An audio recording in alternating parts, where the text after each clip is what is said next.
Chapter 16. The Maze. During the days that followed, our lives fell into a pattern, and the reason for our captivity gradually became clear.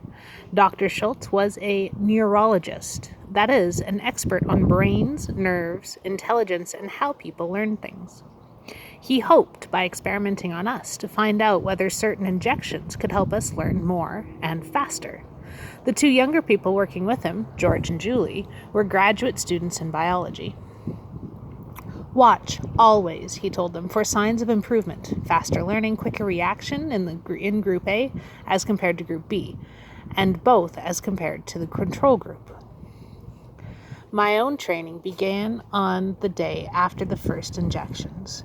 It was George who did it. I suppose Julie and Dr. Schultz were doing the same test on the other rats. He took my cage from the shelf and carried it to another room, similar to the first one, but with more equipment on it and no shelves of cages. He placed the cage in a slot against the wall, slid open the end, opened a matching door in the wall, and I was free. Or so I thought. The small doorway in the wall led into a short corridor, which opened, or seemed to, directly onto a green lawn. I could see it clearly, and behind it some bushes, and behind them a street, all outdoors, and nothing but air between me and them. Furthermore, I could smell the fresh outdoor breeze blowing in. Were they letting me go? I made a dash towards the open end of the corridor, and then jumped back. I could not go on. About 2 feet from my cage, still open behind me, there was something dreadfully wrong with the floor. When I touched my feet to it, a terrible prickling feeling came over my skin. My muscles cramped, my eyes blurred, and I got instantly dizzy. I never got used to that feeling. No one ever does. But I did experience it many times and eventually learned what it was. Electric shock. It is not exactly a pain, but it is unbearable. Yet I was in a frenzy to reach that open lawn, to run for the bushes, to get away from the cage. I tried again and jumped back again. No use. Then I saw, leading off to the left, another corridor. I had not noticed it at first because I had been looking so eagerly at the open end of the one I was in. The second one seemed to stop about 5 feet away in a blank wall.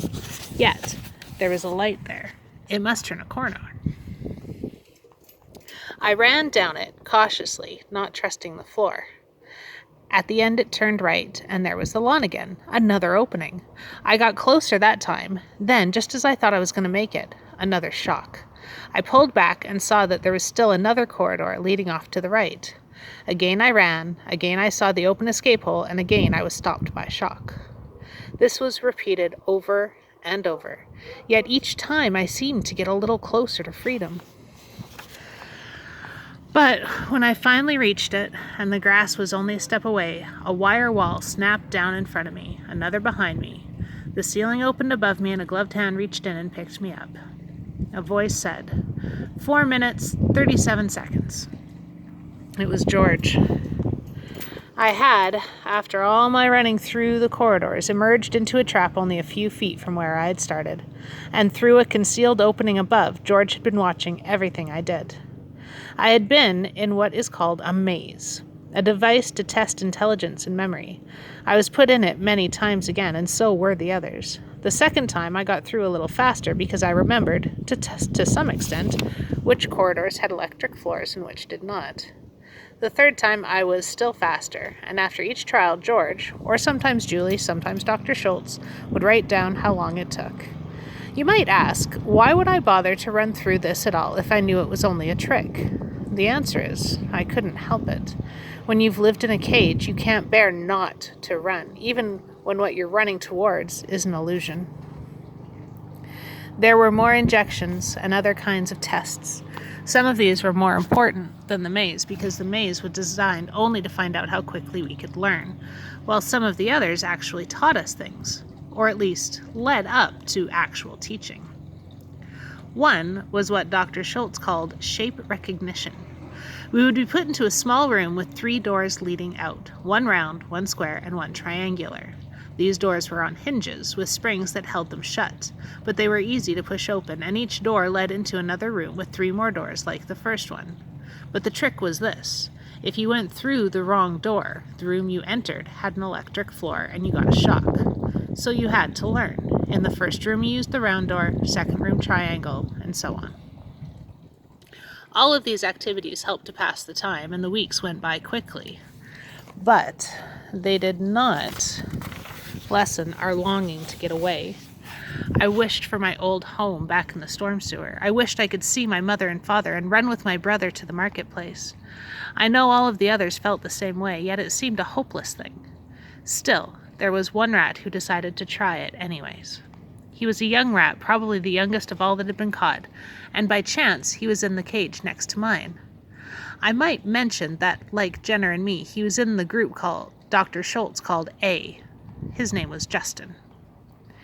It was late one night that I heard him calling to me, speaking softly around the wooden partition between our cages. Those partitions generally kept all of us from getting to know each other as well as we might have done, and discouraged us from talking much to one another. It was quite hard to hear around them, and of course you could never see the one you're talking to. I think Dr. Schultz had purposely made them of some soundproof material, but you could hear if you and your neighbor got in the corners of the cages nearest each other and spoke out through the wire front. Nicodemus? Yes, I went over to the corner. How long have we been here? You mean since the beginning, since we were caught? Yes.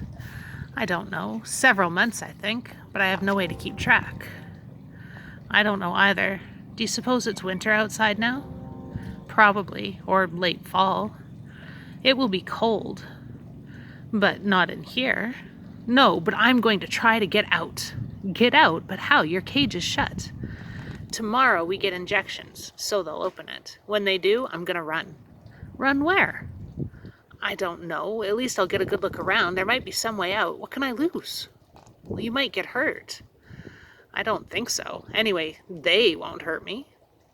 By they, he meant Dr. Schultz and the other two. He added confidently, all those shots, all the time they've spent, were too valuable to them now. They'll be careful. That idea had not occurred to me before, but when I thought about it, I decided he was right. Dr. Schultz, Julie, and George had spent most of their working hours with us for months. They could not afford to let any harm come to us. On the other hand, neither could they afford to let any of us escape. Justin made his attempt the next morning, and it did cause a certain amount of excitement, but not at all what we had expected. It was Julie who opened Justin's cage with a hypodermic in her hand. Justin was out with a mighty leap, hit the floor about 4 feet down with a thump, shook himself, and ran, disappearing from my view, heading towards the other end of the room. Julie seemed not at all alarmed. She calmly placed the needle on a shelf, then walked to the door of the laboratory and pushed a button on the wall near it. A red light came on over the door. She picked up a notebook and a pencil from a desk near the door and followed Justin out of my sight. A few minutes later, Dr. Schultz and George entered. They opened the door cautiously and closed it behind them. The outer door is shut too, said Dr. Schultz. Where is it? Down here, said Julie, inspecting the air ducts. Really? Which one is it? It's one of the A group, just as you expected. Number 9. I'm keeping notes on it. Obviously, the red light was some kind of warning signal, both outside the door and in. Laboratory animal at large. And not only had Dr. Schultz known one of us was out, but he had expected it to happen. A few days sooner than I thought, he was saying, but so much the better. Do you realize? Look, said Julie. He's doing the whole baseboard. He's studying the windows, too. See how he steps back to look up. Of course, said Dr. Schultz. And at the same time, he's watching us, too. Can't you see? He's pretty cool about it, said George. Can you imagine one of the lab rats doing that, or even one of the controls? We've got to try to grasp what we have on our hands. The A group is now 300% ahead of the control group in learning and getting smarter all the time. B group is only 20% ahead. It's the new DNA that's doing it. We have a real breakthrough, and since it's DNA, we may very well have a true mutation, a brand new species of rat. But we've got to be careful with it. I think we should go ahead now with the next injection series. The steroids? Whatever that meant. Yes. It may slow them up a little, though I doubt it, but even if it does, it will be worth it, because I'm betting it will increase their lifespan by double, maybe more, maybe much more. Look, said Julie, A9 has made a discovery. He's found the mice. George said, see how he's studying them. Probably, said Dr. Schultz. He's wondering if they're ready for their steroid injections. As a matter of fact, I think G group is. They're doing almost as well as A group. Should I get the net and put him back? George said. I doubt that you'll need it, now that he's learned he can't get out. But they were underestimating Justin. He had learned no such thing.